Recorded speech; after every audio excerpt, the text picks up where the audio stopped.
Football is not the only organized sport where young people suffer concussions. In one study of high school athletes, girls soccer ranks second to boys football. Tonight, Action News reporter Paul Van Osdal with a story of one girl whose soccer concussion has turned into a nightmare that has robbed her of what she loves. It just felt like breathing to me, and it was just where I belonged. From the time she was 4 years old, soccer was Allyn Reynolds' passion. She quickly became a star and still has the trophies and medals to show it. She played soccer every day, and if she wasn't playing, she was practicing. 2 years ago, as a freshman at Pine Richland High, Allyn started on the varsity team. But during this scrimmage, everything changed. Watch as Allyn in the green shirt goes to head the ball. While trainers assisted the other girl, Allyn staggered. I just remember the one teammate in particular saying, "Allyn, are you all right? Are you all right? What day is it? Allyn, are you okay?" And that's all I really remember, and then the rest is kind of a blur. Her coach kept her in the game, and at the time, Allyn did not question why. It's like asking why the sky is blue. We're athletes. But then, minutes later, came this. Allyn was shoved to the ground, head first. Once again, she got up and just kept going.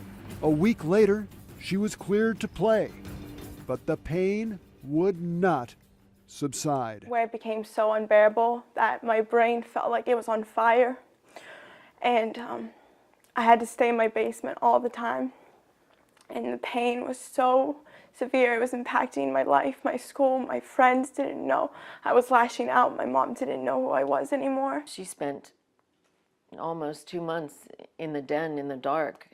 She couldn't watch TV, she couldn't do anything, and that's scary. That's really, really scary.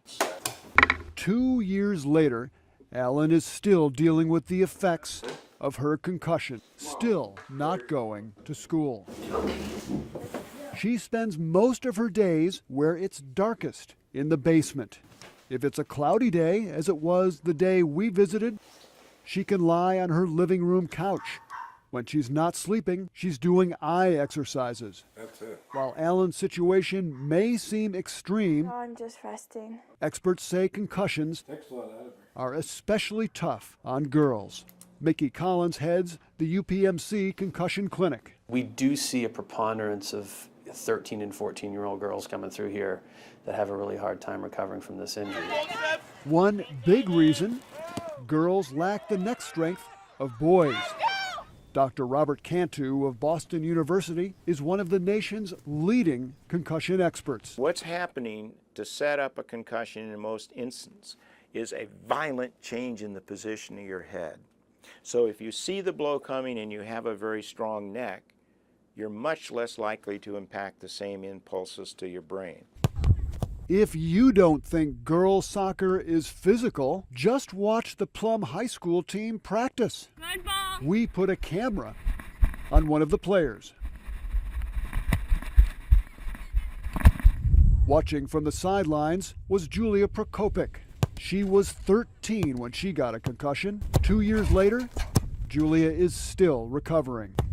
She's able to practice, but not with other girls. And she was just allowed back in the classroom. I can't see movies at all, which is really bad because that's what everyone does whenever with their friends and stuff once it comes into winter, and I have not been able to do that for 2 years.